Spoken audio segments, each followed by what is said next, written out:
Ayo tepuk tangan yang meriah bagi Tuhan Yesus Kristus. Puji Tuhan. Silakan duduk kembali Bapak Ibu. Senang sekali kembali bersama dengan saudara. Walaupun ini adalah long weekend Memorial Day, ada banyak jemaat dan pengurus yang minta izin mereka berlibur keluar kota. Tapi saudara hadir pada hari ini, saya percaya ada berkat khusus buat saudara dan saya. Katakan amin. Yang online juga terima berkat yang Tuhan sediakan. Hari ini juga kita merayakan Pentakosta, hari yang ke-50 dari kebangkitan Kristus, di mana, saudaraku, itu adalah hari pencurahan Roh Kudus kepada murid-muridnya, dan akhirnya terus sampai pada hari ini. Roh Kudus dicurahkan buat kita, Roh Allah yang Maha Kuasa, selain sebagai penolong, penghibur, dan juga memberikan mujizat, kesembuhan, kekuatan. Tetapi Roh Kudus diberikan untuk menginsyafkan kita dari dosa dan kelemahan kita. Hari ini saudara sekalian kita akan belajar betapa pentingnya mengalami perubahan hidup di dalam kuasa Roh Kudus. Dari perumpamaan Yesus tentang hamba yang dipercaya dengan talenta-talenta. Hari ini kita akan belajar fokuskan kepada perumpamaan Yesus tentang hamba yang diberi 5 talenta, 2 talenta, dan 1 talenta. Yang 5 mengembangkan jadi laba 5 jadi 10. Yang 2 beroleh laba 2 jadi 4. Sementara yang 1 dia menyimpan talenta itu dan mengembalikan tetap 1 talenta saat tuannya datang. Dan kita akan fokuskan hari ini belajar dari hamba dengan 1 talenta. Apa yang terjadi? Lihat Matius 25 ayat 26 sampai 30. Maka jawab tuannya itu, hai kamu hamba yang jahat dan malas. Saudara, hamba ini disebut jahat. Kenapa? Karena dia malas. Hai kamu hamba yang jahat dan malas. Jadi kamu sudah tahu bahwa aku menuai di tempat di mana aku tidak menabur dan memungut dari tempat di mana aku tidak menanam. Ayat 27. Karena itu sudahlah seharusnya uangku itu kau berikan kepada orang yang menjalankan uang, supaya sekembaliku aku menerimanya serta dengan bunganya. Ayat 28. Sebab itu ambillah talenta itu, dirampas diambil daripadanya. Hamba yang cuma 1 talenta malah diambil dan berikan kepada orang yang mempunyai 10 talenta itu. Yang 5 beroleh laba 5 jadi 10, malah ditambahi jadi 11. Kenapa? Ayat 29. Karena setiap orang yang mempunyai, kepadanya akan diberi, sehingga ia berkelimpahan. Mempunyai apa? Mempunyai kesanggupan, kerajinan untuk mengerjakan apa yang dipercayakan dalam hidupnya. Siapa yang mempunyai, kepadanya akan diberi, sehingga ia berkelimpahan. Tetapi siapa yang tidak mempunyai, apapun juga yang ada padanya, akan diambil daripadanya. Ayat 30, dan campakkanlah, usirlah, bawalah hamba yang tidak berguna ini, disebut sebagai hamba yang tidak berguna, ke dalam kegelapan yang paling gelap. Di sanalah akan terdapat ratap dan kertak gigi. Saudara sekalian, hamba dengan 1 talenta disebut oleh tuannya hamba yang jahat dan malas. Katakan bersama saya keras, hamba yang jahat dan malas. 2, 3. Saudara, hamba ini disebut jahat bukan karena ia mencuri talenta milik tuannya. Bukan karena dia mengkorupsi atau menghilangkan talenta milik tuannya. Saudara baca tadi dan Anda baca ayat sebelumnya bagaimana hamba dengan 1 talenta mengembalikan talenta 1 itu kepada tuannya. Dia enggak menghilangkan, dia enggak korupsi. Dia tidak kemudian mengambil untuk dirinya sendiri. Namun hamba ini disebut jahat. Bukan karena mencuri atau menghilangkan talenta milik tuannya. Namun hamba ini disebut jahat karena ia malas. Ucapkan bersama saya, malas itu jahat. 2, 3. Kemalasan merupakan kejahatan yang harus kita tinggalkan. Dan hamba yang disebut malas ini, karena dia tidak mengerjakan satu talenta yang dipercayakan oleh tuannya. Melalui perumpamaan Yesus ini, Tuhan mau mengajar agar kita tidak jadi orang malas. Katakan bersama saya tidak mau malas. 2, 3. Kenapa? Karena malas itu apa? Jahat. Melalui perumpamaan ini, Yesus mau mengajar agar semua kita jadi orang yang ringan tangan. Orang yang rajin. Itu sebabnya tema khotbah saya hari ini adalah handy hand, ringan tangan. Ucapkan bersama saya, ringan tangan. 2, 3. Yang online coba katakan 2, 3 bersama, ringan tangan. Sifat ringan tangan merupakan karakter dari Tuhan sendiri. Lihat Yesus sampai berkata bahwa sampai hari ini pun aku bekerja. Saudaraku, sampai Alkitab berkata Tuhan adalah Tuhan yang tak pernah tertidur, tak pernah terlelap. Artinya dia benar-benar Tuhan yang ringan tangan untuk siap menolong dan memperhatikan setiap kita. Nah, hamba dengan satu talenta ini ternyata jahat karena dia tidak ringan tangan. Dia malas. Berbeda dengan hamba yang 5 talenta dan 2 talenta yang ringan tangan menjalankan talenta-talenta yang dipercayakan oleh tuannya. Saudara sekalian, izinkan Roh Kudus hari ini menyadarkan kita betapa kita seringkali malas. Ada kemalasan-kemalasan yang kita harus hadapi supaya kita berubah jadi orang yang ringan tangan.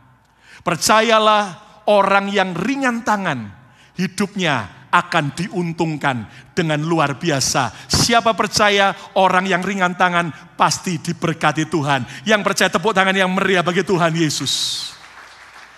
Ringan tangan di sini jelas bukan berarti ringan tangan suka nempeleng, nonjok orang, bukan saudaraku.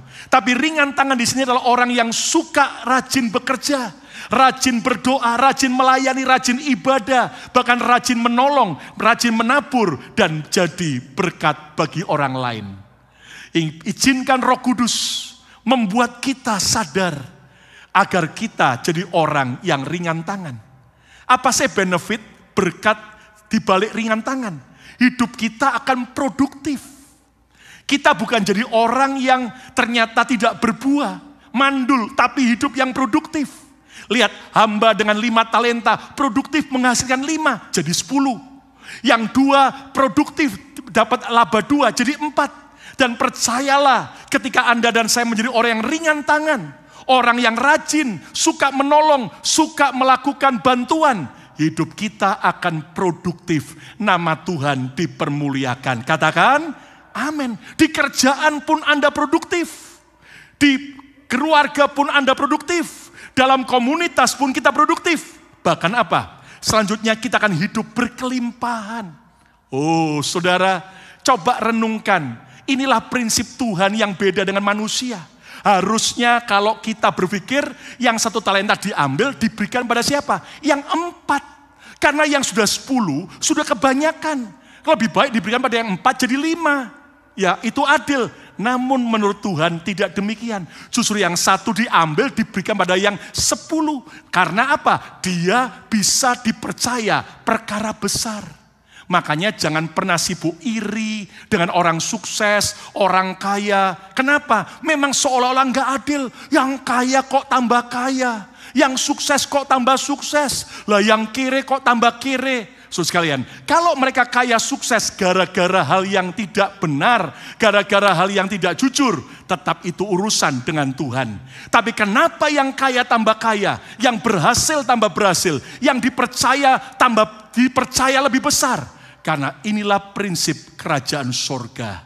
Orang yang bisa dipercaya, hidup dalam kelimpahan. Dan caranya adalah jadilah orang yang ringan tangan. Siapa mau hidup dalam kelimpahan karena ringan tangan? Lambaikan tangan saudara, kata bersama saya mau ringan tangan. Ayo kita beri tepuk tangan yang meriah bagi Tuhan Yesus. Bahkan hidup bahagia. Nanti Anda baca dalam Matius 25, tuannya bilang kepada yang hamba 5 jadi 10, jadi 11. Masuklah dalam kebahagiaan Tuanmu. Hamba yang 2 jadi 4, masuk dalam kebahagiaan Tuanmu. Orang yang ringan tangan akan bahagia. Katakan amin. Menikmati kebahagiaan yang Tuannya miliki. Bahkan dipercaya lebih besar lagi. Tuhan sedang mencari orang-orang yang bisa dipercaya. Percayalah Tuhan kita bukan Tuhan yang pelit. Tuhan kita, Tuhan yang pemurah. Dia sedang cari, dia lihat satu persatu kita. Apakah Anda bisa dipercaya oleh banyak lebih besar lagi oleh Tuhan. Saya berdoa biar saya dan saudara bisa dipercaya Tuhan. Yang mau bisa dipercaya Tuhan, tepuk tangan yang meriah bagi Tuhan Yesus. Enggak perlu nangis meratapi Tuhan, percayalah saya Tuhan. Enggak perlu Anda minta-minta, tapi tunjukkan, buktikan Anda mau jadi orang yang ringan tangan sehingga saudara bisa dipercaya. Nah, hari ini tentunya kita berkata, saya mau ringan tangan Pastor Lukas. Tapi gimana caranya? Mari kita akan fokuskan kepada hamba dengan 1 talenta. Apa kesalahan hamba ini yang harus diperbaiki supaya kita tidak jatuh kepada kesalahan yang sama. Dari hamba dengan 1 talenta ini, kita akan belajar ada 4 rahasia jadi pribadi yang ringan tangan. Rahasia yang pertama, lihat Matius 25 ayat 24. Kini datanglah juga hamba yang menerima 1 talenta itu dan berkata, Tuan, aku tahu bahwa Tuan adalah manusia yang kejam. Lihat, yang menuai di tempat di mana Tuan tidak menabur. Dan yang memungut dari tempat di mana Tuan tidak menanam. Inilah alasan daripada hamba ini. Kenapa dia memendam talentanya? Karena dia bilang ini, enak saja. Tuan pergi jalan-jalan, enggak kerja, enggak nanam. Kita yang suruh kerja keras. Enak saja. Lah nanti kita kerja keras, yang dapat untung malah bos. Wah, enggak mau aku. Itu namanya enggak fair. Dan ini adalah sifat orang egois. Saudara, kalau kita mau berubah jadi orang yang ringan tangan, yang pertama, buang sifat egoisme. Hamba dengan 1 talenta ini egois, sehingga ia tidak mau menguntungkan orang lain. Jika ia merasa tidak diuntungkan. Enak saja. Dia jalan-jalan, kita kerja keras. Enak saja kalau saya nanti rajin kerja di perusahaan, ternyata akhirnya bos saya yang nikmati keuntungan. Nah, ini adalah orang egois. Di mana mereka selalu memikirkan dirinya sendiri. Dia adalah orang yang tidak mau rugi jika menguntungkan orang lain dan membahagiakan orang lain. Bahkan dia merasa rugi besar kalau aku bisa membahagiakan dan menguntungkan orang lain. Hari ini mari kita belajar, buang sifat egoisme. Dan kita belajar jadi orang yang tidak egois. Siapa mau jadi orang yang tidak egois? Tepuk tangan yang meriah bagi Tuhan Yesus. Orang egois, dia selalu berkata me. Buat apa aku ke gereja? Untungnya apa? Buat apa aku rajin melayani? Dapatnya apa? Buat apa aku rajin kerja? Kalau yang lain malas-malesan, nanti bos saja yang dipuji. Buat apa? Buat apa saya menolong orang yang susah? Nanti orang lain yang dibahagiakan. Nah, ini orang egois. Yang dia lakukan pokoknya apapun yang bisa menguntungkan dia. Yang membawa sebuah benefit bagi dia. Dan orang egois, saudaraku, menyebalkan sekali. Tidak ada yang amin. Iya Pak ya? Loh, iya Pak ya? Kalau sudah ketemu sama orang egois, sebel nggak? Ditanya kok enggak jawab. Sebel enggak? Sebel. Apapun selalu gini, untungnya apa aku? Dapatnya apa? Lah, selalu yang dipikirkan dirinya. Bahkan orang egois itu rela melakukan apapun Bila perlu menghancurkan orang lain, yang penting saya untung. Nah, ini kan mengerikan sekali. Mari sebagai anak-anak Tuhan, kita tinggalkan semua sifat egois. Orang egois suka memanfaatkan orang lain, tetapi dia tidak mau dimanfaatkan orang lain. Orang egois adalah orang yang pelit, tidak suka berbagi, tapi hanya suka untuk mendapat dan meraih lebih banyak lagi. Berbeda dengan orang yang ringan tangan. Orang ringan tangan adalah orang yang tidak egois. Saya berdoa dalam nama Yesus, semua jemaat BMC, keluarga besar BMC, saudara bukan orang yang egois. Kita orang yang ringan tangan. Tepuk tangan yang meriah bagi Tuhan Yesus. Lihat, tepuk tangan aja masih malas. Itu namanya tidak ringan tangan. Kalau coba Anda tidak menjadi orang egois, Anda ringan tangan, tepuk tangan yang lebih meriah bagi Tuhan Yesus. Nah, gitu dong, ya kan? Kenapa orang egois tidak tidak sampai hitung-hitungan? Ya, orang egois selalu hitung-hitungan, tapi orang yang ringan tangan tidak hitung-hitungan. Bahkan ia mau menolong, menguntungkan dan membahagiakan orang lain. Saudara, ada sebuah kisah nyata di China. Ada seorang pria tua bernama Bai Fangli. Bai Fangli seorang tukang becak dari provinsi Sichuan di China. Yang akhirnya di masa tuanya, dia menolong menyekolahkan lebih dari 300 anak miskin dari desanya. Bai Fangli memulai kedermawanannya justru saat dia sudah usia 74 tahun. Loh, kok sudah tua banget? Iya, karena sebelumnya dia cuma hidup egois bagi dirinya. Namun pada usia 74 tahun, di saat itulah Bai Fangli yang sudah jadi tukang becak sekian lama di dekat stasiun kereta Taijin di daerah Sichuan, China. Maka dia memutuskan ia sudah tua, mau pensiun. Kemudian Bai Fangli pulang ke kampungnya pada tahun 1987. Dengan uang tabungan selama bertahun-tahun dia kumpulkan dengan becak itu, saudaraku. Sekitar 350.000 yuan. Atau kalau dikurskan sekarang sekitar 52.000 US dollar. Besar sekali bagi dia. Dia tabung karena dia tiap hari becak. Dan selama itu dia tabung demi masa depannya. Namun saat Bai Fangli pulang ke kampung halamannya, dia begitu kaget karena anak-anak kecil, anak-anak muda di kampungnya tidak sekolah. Karena mereka tidak punya biaya, mereka kerja kasar. Maka itu menyentuh hati Bai Fangli yang sudah tua. Ia akhirnya memutuskan, ia memecahkan celengannya, dia memecahkan tabungannya, yaitu sekitar 350.000 yuan. Dan akhirnya dia pakai untuk mendonasikan seluruh uangnya, menyekolahkan anak-anak dari desanya. Dan setelah dia habiskan uang itu untuk menyekolahkan anak-anak desanya, dia sadar belum cukup. Maka harusnya dia yang sudah mau pensiun, dia balik kembali ke stasiun Taijin, menarik becak lagi. Dengan susah payah tiap hari berkeringat. Saudaraku, untuk apa? Untuk menolong anak-anak di kampungnya agar bisa bersekolah. Bahkan dia semakin tua. Dan dia akhirnya tidak lagi tarik becak. Tapi dia berubah menjadi juru parkir di dekat stasiun itu demi mendapatkan uang. Bukan untuk dirinya, tapi untuk menyekolahkan anak-anak di kampungnya yang membutuhkan pendidikan. Dan tahun 2001, akhirnya, saudaraku, ia mengunjungi sekolah tempat anak-anak yang dibiayai tersebut. Dan dia membayarkan donasi terakhirnya. Dan dia minta maaf, karena dia sudah tidak kuat bekerja lagi. Karena usianya sudah 90 tahun.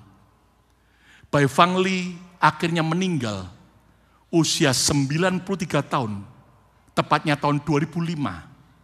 Namun kisah kedermawanannya melegenda, namanya harum sampai hari ini. Saat dia mati, sekian banyak murid-murid yang dia sekolahkan memberi penghormatan karena ada orang yang tidak lagi hidup egois, tapi ringan tangan, mau jadi berkat dan menolong bagi banyak orang. Tepuk tangan yang meriah bagi Tuhan Yesus. Waktu pertama kali saya mendengar kisah Bai Fang Li ini, mata saya berkaca-kaca. Saya bilang, Tuhan, betapa hidup kami jauh lebih baik daripada dia. Tapi dia mau tetap tinggalkan sifat egois. Namun percayalah, kalau orang egois mendengar kisah ini, dia cuma lipat tangan sambil bilang gini, emangnya gua pikirin. Saudara, hari ini mari tinggalkan sifat egois kita. Hidup ini kesempatan. Kenapa kita tidak ringan tangan? Mari kita ringan tangan. Kerjakan kehendak Tuhan. Hidup kita mati mulia di hadapan Tuhan. Tepuk tangan yang meriah bagi Tuhan Yesus. Yang kedua, rahasia jadi pribadi yang ringan tangan. Balik Matius 25 ayat 24. Kini datanglah juga hamba yang menerima 1 talenta itu dan berkata, Tuhan, aku tahu. Wih, mantap sekali. Aku tahu bahwa Tuhan adalah manusia yang kejam. Hamba ini menuduh tuannya kejam. Saya mau tanya Bapak Ibu, menurut Anda Tuhan ini kejam atau baik? Cuman beberapa orang jawab, yang lain terserah deh. Emangnya gua pikir. Saudara, lihat bagaimana ternyata sebenarnya Tuhan ini baik. Dia punya 8 talenta. Dia tidak bawa simpan untuk dirinya, malah dia percayakan kepada 3 orang hambanya. Bahkan Anda nanti lihat bahwa Tuhan ini memberikan pahala atau reward yang lebih dari cukup. Bahkan kebahagiaan tuannya boleh dinikmati oleh hamba-hambanya yang ringan tangan. Sementara hamba 1 talenta ini, dengan pasti dia bilang, aku tahu Tuhan adalah Tuhan yang kejam. Dia berasumsi buruk. Hari ini, kalau kita mau jadi orang yang ringan tangan, rahasia kedua, buang asumsi buruk saudara. Hamba 1 talenta ini berasumsi buruk terhadap tuannya. Ia menuduh tuannya kejam, tuannya pelit, dan suka memanfaatkan. Hamba 1 talenta ini memendam talenta tuannya dengan tujuan agar ia tidak jadi korban kekejaman tuannya. Pikirannya kebalik-balik. Hari ini berapa banyak orang percaya yang menuduh Tuhan kejam. Yang menuduh berasumsi buruk tentang Tuhan. Tuhan itu tidak adil ya? Iya. Tuhan itu pilih kasih ya? Iya. Nah, itu dia terjebak dengan asumsi. Makanya dia malas-malasan. Udah percuma deh pelayanan. Percuma ke gereja. Tuhan tuh kejam kok. Tuhan tidak adil. Hari ini Anda harus percaya. Kalau Anda mau ringan tangan, kembali berkobar-kobar. Tinggalkan semua asumsi buruk kita. Yang mau katakan amin. Yang mau katakan haleluya. Saudara sekalian, lihat bagaimana ada orang yang berasumsi buruk tentang gereja. Allah, gereja itu paling cuman egois, cuman manfaatin orang, cuman mau minta uang. Saudara, memang mungkin ada gereja-gereja yang seperti itu. Tapi mari kita belajar, masih ada gereja-gereja yang melayani dengan murni. Allah, percuma kalau nanti saya nolong orang lain, toh paling saya dimanfaatin. Memang mungkin ada orang yang seperti itu. Tapi percayalah, semua kebaikan kita tidak akan pernah disia-siakan oleh Tuhan. Semua dihargai dan Tuhan yang mencatat dan memberi pahala. Tepuk tangan yang meriah bagi Tuhan Yesus. Ternyata kalau Anda baca dalam Matius 25, Tuhan Yesus sedang menunjukkan bahwa tuduhan-tuduhan hamba ini salah. Karena ternyata tuannya memberi upah yang sangat baik kepada hamba 5 talenta, 2 talenta yang ringan tangan. Tuannya murah hati, sehingga ia berani mempercayakan 8 talenta kepada hamba-hambanya. Tahukah Anda, prasangka buruk, asumsi buruk membuat kita jadi orang yang tidak ringan tangan, malas. Coba lihat kalau Anda dengan pasangan Anda berasumsi buruk terus. Percayalah, Anda akan jadi malas untuk melayani pasangan Anda. Anda akan jadi orang yang kemudian tidak mau melakukan yang terbaik bagi keluarga Anda. Kenapa? Karena Anda punya asumsi buruk. Lalu kemudian curiga dan berkata, biasanya kamu kerja, enggak pernah mandi. Sekarang kok 1 hari mandi 3 kali. Pakai parfum, bahkan baju yang bagus. Jangan-jangan di kerjaan ada cantolannya. Nah, asumsinya buruk. Dan kemudian nanti, alah, saya nanti kalau ke gereja, saya melayani, nanti saya akhirnya diomongin orang. Kalau saya menabur, ya nanti dikorupsi, ya begini. Asumsinya buruk. Nah gini ya, kita orang Indonesia yang merantau di Amerika saja, kita kan tidak terima kalau seandainya ada 5 orang Indonesia yang kerjanya mencuri. Ketika jadi kasir di toko, atau di restoran, atau di deli, lalu dia curi. Lalu terkenal, maka semua orang Amerika bilang, orang Indonesia semua pencuri. Wih, kita nggak terima. Kenapa? 5 orang saja yang nyuri, aku nggak kok. Saya percaya di antara orang-orang yang jahat, semua kita adalah orang-orang yang masih tetap punya hidup takut akan Tuhan. Tepuk tangan yang meriah bagi Tuhan Yesus. Demikian juga dengan Tuhan. Jangan pernah berasumsi buruk. Katanya Tuhan baik, buktinya aku doa, malah yang buruk terjadi. Aku minta kesembuhan bagi keluargaku, kok malah mati. Aku minta dipulihkan, diberkati, kok malah rugi. Aku minta supaya keluargaku jadi bahagia, kok malah banyak hal-hal yang membuat ribut. Hari ini, Anda harus percaya, Tuhan kita tetap baik. Tuhan izinkan yang buruk untuk membuat kita mengandalkan Dia. Melewati proses, dibersihkan, dimurnikan, supaya kita ikut Yesus benar-benar karena cinta, bukan karena yang lain. Dan begitu iman kita murni, Dia akan berikan semua yang kita perlukan dengan cara yang ajaib. Tepuk tangan yang meriah bagi Tuhan Yesus. Asumsi yang salah adalah racun pembunuh potensi dan kebahagiaan. Hari ini buang asumsi yang buruk. Yang ketiga, rahasia jadi pribadi yang ringan tangan. Lihat Matius 25 ayat 25. Karena itu, asumsi buruk tadi akibatnya apa?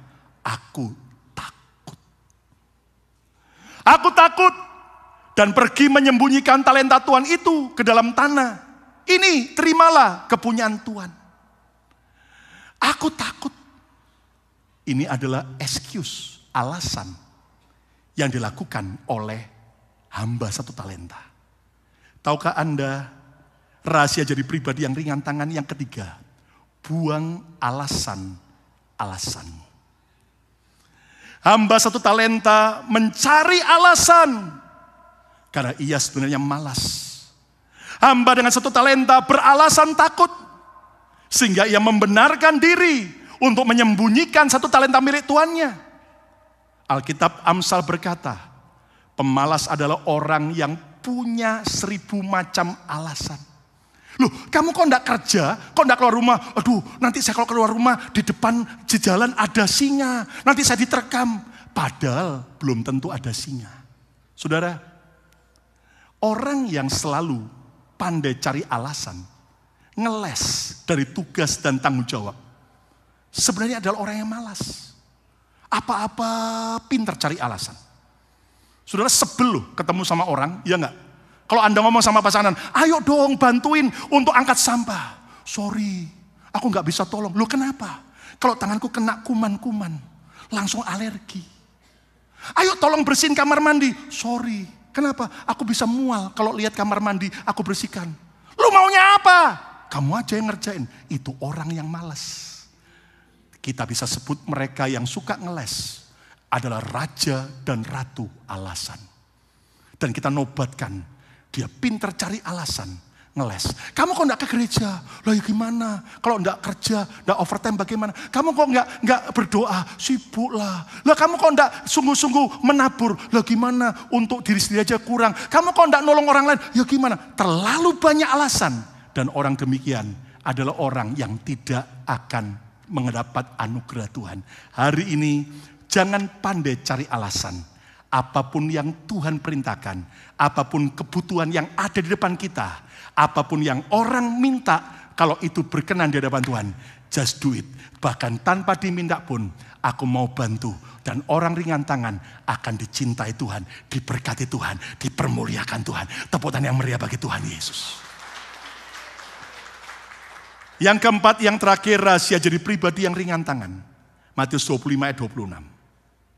Maka jawab tuannya itu, hai kamu hamba yang jahat dan malas. Malas itu jahat.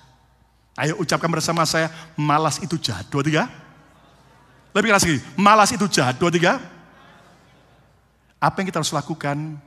Yang keempat, lawan kemalasan. Kemalasan tidak boleh dituruti. Kemalasan tidak boleh dibiarkan menguasai kita. Malas masak. Malas ngerawat anak. Malas kerja. Malas berdoa. Malas ke gereja. Itu Anda nggak boleh biarkan. Nggak boleh diikuti.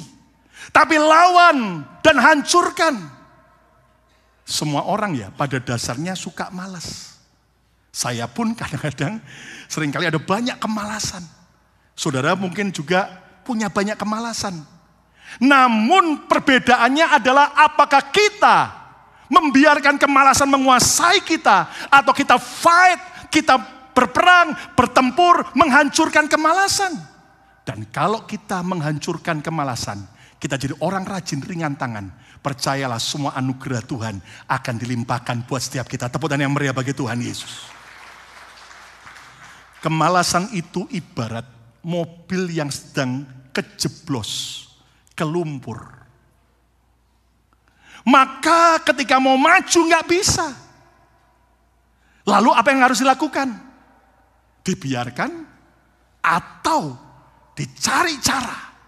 Mungkin perlu didorong, dikasih batu-batu, cari papan. Pokoknya diusahakan untuk keluar dari lumpur itu. Kemalasan juga sama. Kalau Anda biarkan, akan menguasai hidup kita. Dan kita akan jadi seperti hamba satu talenta yang kehilangan banyak hal. Hari ini, lawan semua kemalasan. Hancurkan, taklukkan semua kemalasan. Yang mau menghancurkan kemalasan, tepuk tangan yang meriah bagi Tuhan Yesus. Saya merenung, kenapa ya ada orang malas? Memang karena dia pemalas. Tapi ada yang malas itu karena gini. Karena dia dulunya ringan tangan. Dulunya rajin. Tapi karena pernah dikecewakan. Karena pernah disakiti. Bahkan dilupakan oleh orang-orang yang pernah menolongnya. Makanya dia jadi dingin, dia bilang, percuma, malas. Loh kenapa? Nanti toh saya dikecewakan, nanti saya disakiti, nanti saya pasti salah ngerti, saya dilupakan. Saudara, memang mungkin ada orang-orang yang pernah menyakiti kita. Melupakan kita, mengecewakan kita setelah kita tolong. Jujur kalau saya bisa cerita sama saudara, saya bisa cerita dari pagi sampai malam.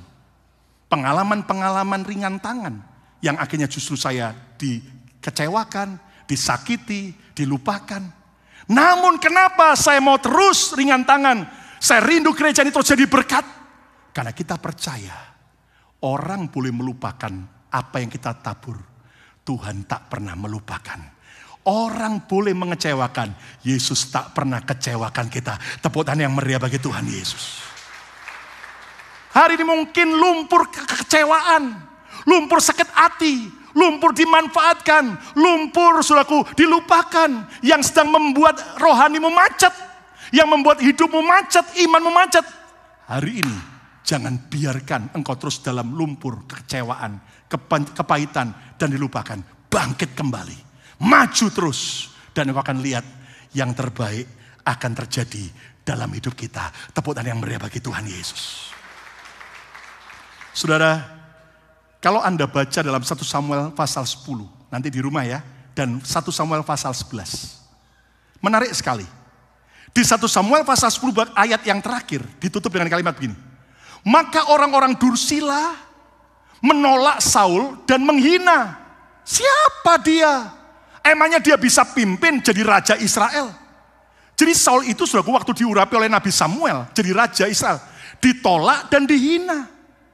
Namun satu pasal berikutnya, 1 Samuel pasal 11, ayat yang terakhir ditutup dengan ini. Maka bersukacitalah rakyat Israel, mereka mengurapi Saul dan kemudian mereka bersukacita. Dan Anda tahu Saul berubah, diterima, dihormati, diakui sebagai raja Israel. Apa yang membuat Saul berubah? Ternyata kalau Anda baca nanti dalam 1 Samuel 11, Saul ringan tangan. Saul tidak melipat tangan. Saat dia mendengar kabar dari saudaranya sesama orang Israel, penduduk Yabes Gilead yang terancam oleh musuh yaitu orang Amon, di mana akhirnya orang-orang Yabes Gilead sudah mau berdamai. Kami mau jadi hambamu saja. Oke, syaratnya semua mata kanan kalian aku congkil. Waduh, sadis banget. Lalu akhirnya orang Yabes Gilead bilang gini ya, beri kami waktu 7 hari. Nanti kami berunding, kami akan beri keputusan. Akhirnya mereka kirim utusan ke suku yang lain. Saul mendengar, hah? Amon kurang ajar sama orang Yabes Gilead, bahkan mau mencukal matanya. Lalu Saul dikuasai Roh Kudus. Dan dia potong lembu sepasang, dikirim ke 12 suku Israel. Siapa yang tidak ikut berkumpul berperang bersama aku dan Nabi Samuel, akan juga lembunya dipotong seperti ini. Maka Tuhan menggerakkan 330.000 orang Israel berkumpul bersama Saul dan Samuel. Dan mereka menolong Yabes Gilead, mengalahkan Amon, sehingga akhirnya mereka menjadi berkat bagi saudara mereka. Dan akibat Saul tidak tutup tangan, tapi ringan tangan, menolong mereka yang lagi menolak dia, menghina dia, yang mengecewakan dia. Tapi justru dia tolong saat mereka butuh pertolongan. Akibatnya Tuhan balik keadaan dari ditolak dan dikecewakan, berubah jadi diterima, dihormati, bahkan diakui sebagai pemimpin mereka. Tepuk tangan yang meriah bagi Tuhan Yesus. Saudara, hidup di dunia ini terkadang tak tentu, kayak jet coaster. Terkadang orang memuji, mengagumi kita. Hanya hal kecil bisa berubah menolak, mencaci maki kita. Hari ini mungkin orang mencaci maki kita, dalam tempo singkat juga bisa memuji dan mengagungkan kita. Ingat, di dunia tidak ada yang kekal, hanya Yesus yang kekal. Tepuk tangan yang meriah bagi Tuhan Yesus. Makanya kita nggak boleh sombong. Selagi ada kesempatan, berbuatlah baik, ringan tangan. Apa yang bisa aku lakukan untuk gereja? Apa yang aku bisa lakukan untuk Tuhan? Apa yang bisa aku lakukan untuk orang lain? Dan percayalah, ketika engkau ringan tangan, anugerah demi anugerah akan limpah luar biasa. Saya bersyukur saya nikmati anugerah demi anugerah sampai hari ini. Kenapa? Karena saya tahu sejak kakek buyut saya, mereka sudah ringan tangan membantu pekerjaan Tuhan. Dari kongco saya, makco saya, kakek nenek saya, sampai kemudian saudara sekalian orang tua saya. Mereka setia nabur untuk pekerjaan Tuhan. Mereka cinta gereja. Mereka tolong dan banyak yang mereka lakukan. Enggak heran kami anak cucunya nikmati favor Tuhan sampai hari ini. Saudara, percayalah, waktu kita ringan tangan, mungkin kita belum menerima tuayan. Tapi dengar, anak cucu kita tak akan pernah minta-minta. Mereka diberkati Tuhan luar biasa. Kesimpulannya, buang dosa kemalasan. Ingat, malas itu jahat. Ucapkan bersama saya, malas itu jahat. 2, 3. Buang dosa kemalasan dan jadilah orang yang ringan tangan. Apa rahasia jadi pribadi yang ringan tangan? 4 hal. Yang pertama, buang sifat egoisme. Walaupun itu tidak menguntungkan kita, malah merugikan kita. Tapi menguntungkan, membahagiakan orang lain. Kenapa kita tidak ringan tangan? Yang kedua, buang asumsi burukmu. Seringkali memang benar orang itu jahat, tapi ternyata banyak juga yang tidak jahat. Yang ketiga, buang alasan-alasanmu. Pemalas selalu jadi ratu dan raja alasan. Tapi hari ini buang kemalasan, alasan-alasan saudara. Yang keempat, lawan setiap kemalasanmu. Jangan terus tinggal dalam lumpur kemalasan. Fight, hancurkan, keluar. Dan kau akan lihat anugerah Tuhan dilimpahkan luar biasa. Saya berdoa dalam nama Yesus, biar firman ini akan berbicara lebih kuat. Dan kita praktekkan hari demi hari dalam realita hidup kita. Sehingga di tempat kerjaan, di keluarga, di masyarakat, di gereja, dimanapun kita berada, saudara akan jadi orang yang dipercaya Tuhan. Perkara besar. Yang mau tepuk tangan yang meriah bagi Tuhan Yesus. Yang mau jadi orang yang ringan tangan, angkat tangan saudara. Ya, mari kita berdiri bersama-sama.